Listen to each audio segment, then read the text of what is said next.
jërë ngeen jëf mbokku téléspectateurs yi ñu yegg si ci ñaareelu pàcc émission bi ba tey dañu koy wéyal ak Fatou Diouf Faye Fanta Suguna muy ñaari rubrique yi nga xamante ne ci la ñu war a sóobu Fatou Diouf Faye dama lay daal di bàyyi nga nuyoo ak sa gan dalal ko laataa ñuy xuus ci waxtaan bi. waaw Fabel suñu invité di Serigne Makhtar Koné di responsable jeunesse Ndiassane ñu ngi lay bàyyi nga nuyoo Serigne Makhtar.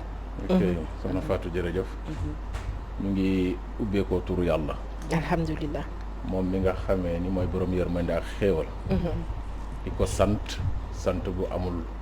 ab. alhamdulilah ndaxte moom moo aajoo ñeenti cant yëpp. kenn yollewu ko ku dul sunu borom. waaye nag di julli ci yonent bi sallallahu alayhi wa sallam. mi nga xamee ni tey lu fi nekk rek ci ñun lépp mooma. waaye nag di nuyu dëxoo bi nga xamee ni fa laa jógee. muy Ndiassane. ñu jiital ci nuyoo bi ki fa yàlla teg. muy xalif général tarixatul xaadiriya di Cheikh al Bekkaay caatu Cheikh al Bekkaay di sëtu Cheikh bu Kunta borom Ndiassane di sëtu Cheikh bu Naama Kunta borom Ndànk nga xam ne mooy dëkk yi nga xamee ni ñoo gën a mag ci dëkk yi Kunta di nuyu waa Ndeer di nuyu waa Sanc Buna waaye di ko jaal moom xalifa bi yàlla dafa dogal démb rakkam bu jigéen wala magam bu jigéen soxna Nay Bekkaay nga xam ne moom rek la fi desewoon ci jigéen doon jigéen ju baax doon jigéen ju màndu doon jigéen ju dal jigéenu lislaam alhamdulilah bokk ak moom Cheikh al Bekkaay yàlla def li gën ñu nangu dogal ñu denc ko Ndiassane ñuy wax ni alxuraan bi mu doon dundee yàlla na ko teeru salaatu ala nabi yi bu doon def yàlla na ko teeru ñuy jaale askanu ahlul Bekkaay gi waaye di jaale Kunta gi yëpp ak diine gi ak Sénégal gi di leen nuyu lislaam di wax ne asalaamaaleykum wa rahmatullahi taala wa barakaatu. waaleykum salaam wa rahmatullahi taala wa barakaatu nuyoo bi am na solo dañuy daal di daw régie fekk fa Charles René Fall mu jox ñu suñu rubrique royu waaye ñu doog a wéyal ci suñu waxtaan jërëjëf.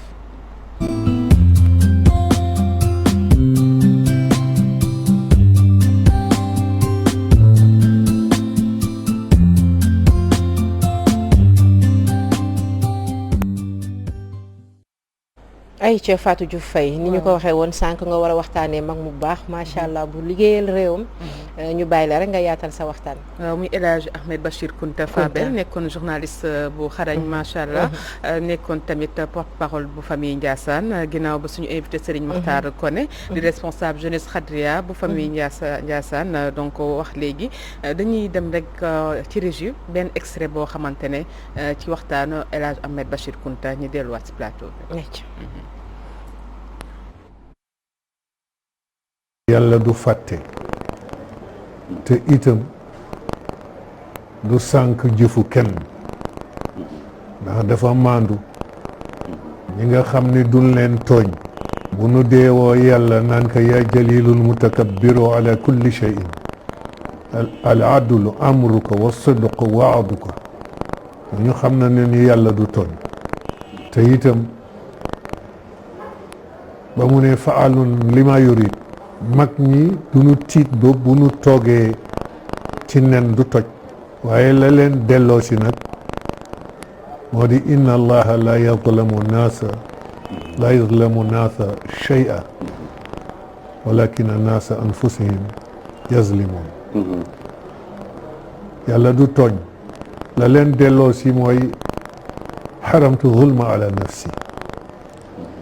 kon yàlla du tooñ xam nga ñoom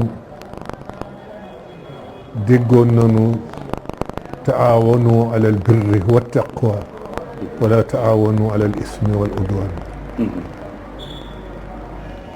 looloo doxoon seen diggante ndax dégg nañ ko dimbalante ci lu rafet ak lu yiw ak ragal yàlla waaye daawuñu suuxat mbañeel ak noon ak lu bon ak féewaloo ngir la leen ko may mooy yàlla lu nu jëkk jox àqam yàlla ku ko joxul àqam koo jox xàq itam seen diggante fa muy mujjee dafay tas te la ngeen seqoon du am natiija du am résultat du am ngirte moom la yonent bi wax kullu subhatin bi gayrillah inna lillahi wa inna ilayhi rajiun axiruhu inna lillahi wa inna ilayhi rajiun kullu suhbatin bi ghayrillah axiruhu inna lillahi wa inna ilayhi rajiun moom la yonent bi wax ànd bu yàlla taxul ci tas la jëm wallaahi moo tax léeg-léeg ci wàllu waa adduna politique ñu naan diw de àndoon na diw bàyyi na ko diw àndoon naa diw bàyyi na ko bu nu waxee ma ne leen ñu baax la ñu ne lu tax ma ne du nu dëggal waxu yonent bi sallallahu alayhi wa sallam ànd bu yàlla taxul ci tas la jëm te ñëpp xam na ni politique yàlla taxul ñu ànd kon ci tas rek ba tax na mag ñi moom déggoon noonu ñoom dimbalante ngir yàlla ànd ngir yàlla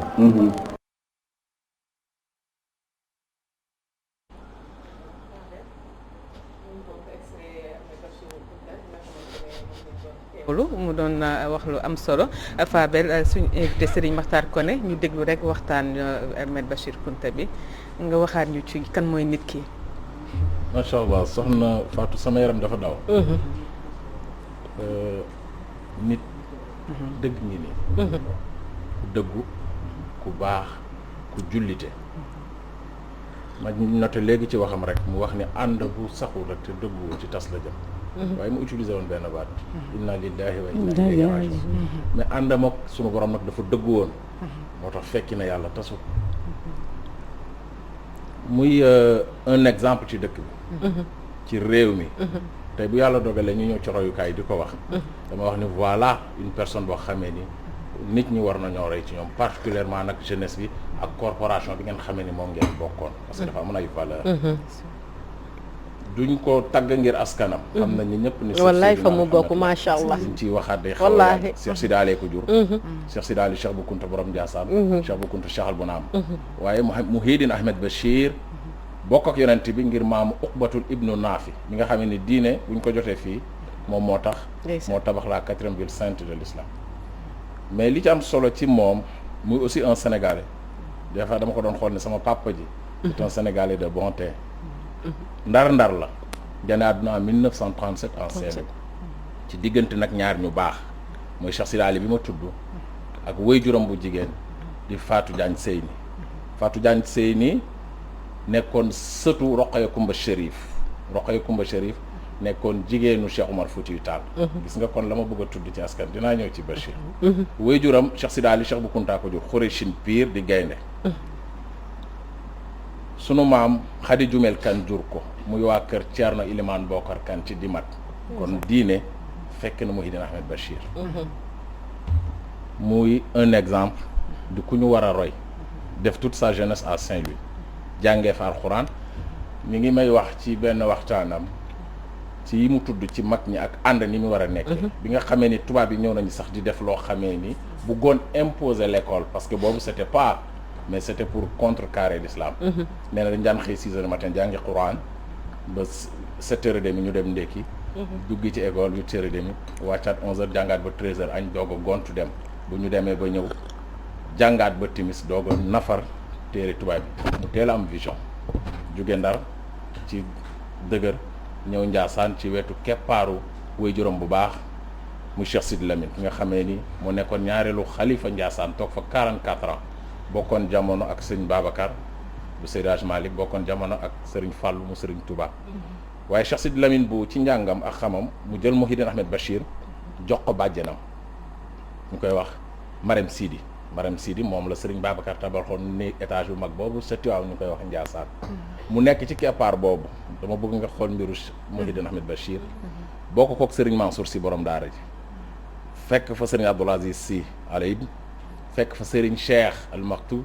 Pape Malick ñoom ñu nekkoon fa ñële magoon ko tuuti mu magoon nii kon gis nga déjà Muhyiddin Ahmed Bachir ci keppaar bi mu yor li ci ëpp nag sëñ Babacar def ko ci moom ndax bàjjanam boobu soxna Marème gannaaw sëñ Babacar toog na 40 ans Tivaouane képp koo xamee ni moom nga Tivaouane aussi jaar nga ci moom mais Bachir am fa beneen vision dugg ci école bi comme ni ma ko waxee génn dem defi administration son premier poste fut directeur d'école à Koussanar en 1965 avant muy ñëw dans le journalisme donc ci gàttal bu ma doon tëgg cosaanu Muhyiddin Ahmed Bachir nii laa ko mën a waxee ci askan waaw mi ngi am solo Serigne Makhtar Koné léegi ñu ay témoignages yu ngay wax ci ni mu nekk modèle ñuy teewlu ci ancien ministre Ousmane Ngom ci témoignage yi mu def ci El Hadj Bachir Kounta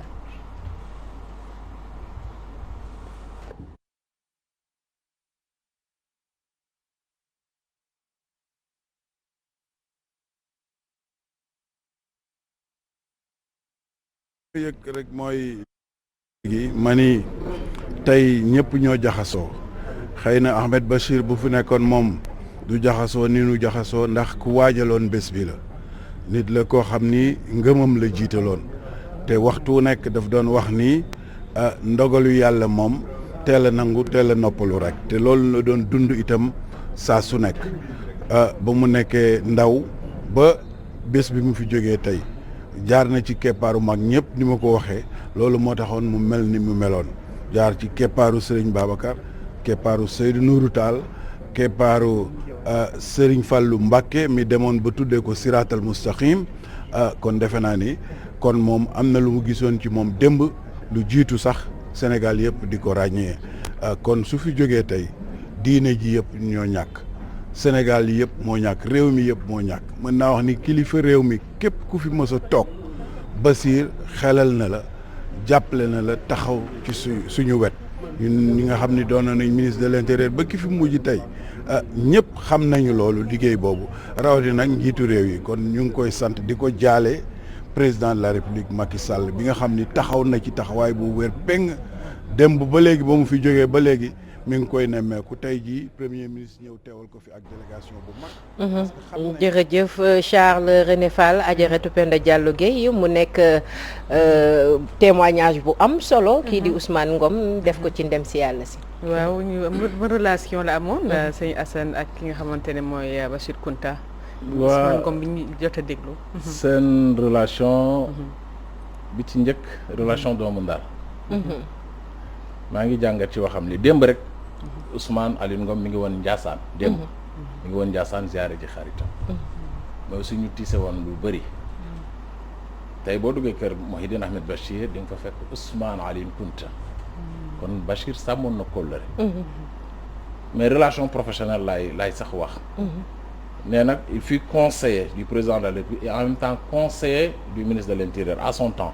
mais Bachir dafa fekkee toutes les générations présidentielles du Sénégal de Senghor Abdou Diouf Abdoulaye Wade ba ci Macky et puis mu joué ci benn rôle bu am solo c'est-à-dire Bachir était un équilibre entre déjà état bi ak nit ñi citoyens yi entre état bi ak pouvoir temporel bi entre état bi et spirituel parce que léegi mi ngi wax ni Serigne Fallou moo ko tuddee woon Siratal Mustaqima parce que mi ngi dox ci diine di dox ci yoon mais tur boobu sunu maam El Hadji Ibou Sakho xam nga nu mu ko tuddee woon Mouhidine xam naa oustaz dina ci ñëw c'est-à-dire Mouhidine kuy dundal Bachir taxawoon na ci diine gi doon ko défendre ci anam boo xamee ni bu sentiroon état bi di def dara loo xamee ni aajuwul maanaam du am solo ci diine gi daan na sol dàllam ànd ci ki mbokkam ñu waxtaane ko kër diine yi teel cee jóg tey jógeem fii perte nañ ko xam nga lu tax dafa am lu ñuy dugal maa ngi koy dégg ngeen koy ñaxtu et puis maa ngi ciy rafetlu seen position li waa UNESCO di wax sur l'école la sexualité à nos enfants et autres ma jooy ko parce que xam naa ni bu fi nekkoon dina am nu muy waxee moom i ki ñeneen kon déjà diggante moom ak Ousmane Ngom déjà relation familiale yooyu ma nga fa wax naa ko ñuy doomi ay Ndar ko la ci sindoor yi mais quand même lii pouvoir d'état Bachir était un homme d'état en quelque sorte d'accord li am solo sëñ Assane ba tey ñu déglu ki nga xamante moo nekkoon ancien directeur général bu rajo télévision bu Sénégal di Pathé Fall Mbodj Pathé Fall Guèye voilà Pathé Fall Guèye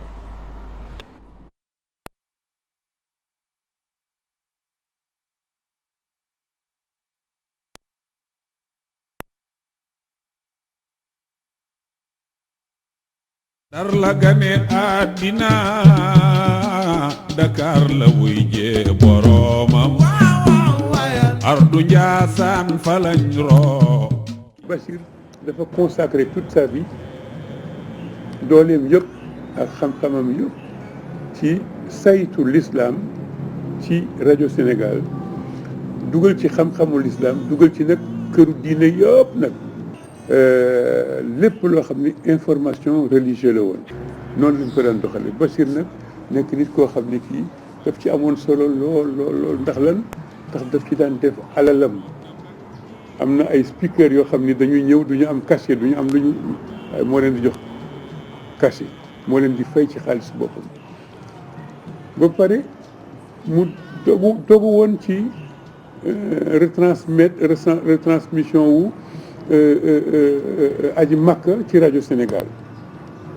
booba nit ñi dañoo dem di aji rek bu ñu demee pendant 2 mois 3 mois du ñu xam ci lu ñu nekk ñu fexe ba di lënkalewu ak rajo télévision bu Arabie Saoudite ñu di ñu may ligne pèlerinage bu nekk Bachir moo ko daan def na xanaa juróom-ñaari pèlerinage entre 1950 et 1962 ñu soog ko yaatal ñeneen di ci dugg ba ñu àndee 1977 puis anecdote la mën naa ko ci boole ba ñu demee ci rawdu Seydina Mohamed ziare ko ba dellu suñu hôtel daf ma ni jéey ma ni ko naam mun ma yow de yaay directeur rajo Sénégal léegi ma ni ko waaw mu ne waaw léegi looy defal l'islam bi ci rajo bi bari na ay fête yoo xam ne ñu ngi leen di def ci rajo bi waaye yow léegi ban genre fête ma ni ko xanaa mawludu nabi nga xam ni minuit la ñuy yem rajo bi nañ ko def comme ni ñuy def yeneen fête yi rek mu dem ba 4 heures du matin mu ne ma ak sa kon nag soxlawul ñu laaj budget bu ñu jëndee limonade wala bu ñu jëndee gâteau man ci sama alalu bopp danaa togg danaa indi limonade danaa indi gâteau danaa bëggal képp koo xam ne ñëw na ci mawlud googu ci parce que dañuy def programme boo xam ni nit ñi dañu fay nekk techniciens yi journalistes yi ak presseurs yi de 10 heures à 4 heures du matin. macha allah jërëjëf Charles René Fall Adjaratou Penda Diallo Guèye mu mel ni ba tey beneen témoignage Fatou Diouf Faye mi ngi noonu si ndem si yàlla si ñuy waxtaanee. tubaar fakàlla mu mel ni mënoon nañ fee fanaan ci ay témoignage rek te kàddu yëpp ay rafet macha allah. Pathé Fall Dieye directeur RTS sëñ Alassane Koté Matar voilà mi ngi noonu dafa fekk si li ñu doon wax rek ci nite Mouhidine Ahmed Bachir doon ku dëggu boolewul caaxaan ak dara du ci nekk liggéey la xam nit ku simple nit ku ouvert wax na ko daan dimbali ay nit yu bari 7 fois la ñu ànd maak ñoom ñun ci gàtt takk nañ ñi Mouhidine Ahmed Bachir gis nañu fukki yoon ak ñaar yoo xam ne dem na ko mais li ci am solo du dem bi rek mais la mu fa daan def ci lu baax lii muy wax ni en 1977 effectivement boobu diine gi dafa am nu ñu ko doon ndar keppe ndax ñi fi nekkoon boobu je pense c'était le ministre Jean Collin qui était là fa la mbir moomu génne parce que dafa am émission yoo xam da daan am ñu koy bàyyi toute une nuit et il se posait la question mais pourquoi lii ñu moom ñun suñu diine islam nit ñi di ko xeex donc li ma doon wax sànq mu nekkoon un défenseur de l'islam donc déjà feeñ na fa moo jur noonu nag la doon defee xaalisam dina et puis doon dox ci diggante ay doomu aadama yu yàqu y a des cas et des cas yoo xam ne xew na fa mu newoon moo ko réglé ñii moo leen doon jox xaalis am na ñoo xam ne seen salaire bu daan tardé moo leen di jox ba keroog ñu leen di régulariser kon déjà ci gàttal Bachir était un self-made man waaw ndaanaan la woon ci li mu doon c'est-à-dire ñun tey dañ koy jooy parce que j'ai dit d'ici 10 ans xamatuma ban génération laa gisagul ci kunt xale yaa ngi fi nag yàlla def na fa lu bëri mais une personne à la trempe de Mouhidine Ahmed Bachir dinañu xaw a jafe Fatou waaw xam naa ñu jël dernier témoignage bi di koo xamante ne ba mu wàccee liggéey aussi yàggul di El Hadj Golbert Diagne ci témoignage yu mu def tamit Aïcha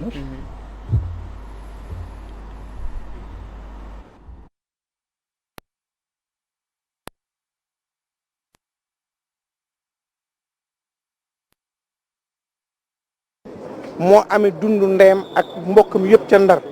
ba ndeyam dee mu jël ko en charge tey mooy ajjuma noo ngi koy suuli lundi laa dem ca kër ga toog ak pël saw saab ñees mu ni ma dugal sama néeg ma dugg mu ni ma xoolal dund Bachir ñëw na démb ci dimanche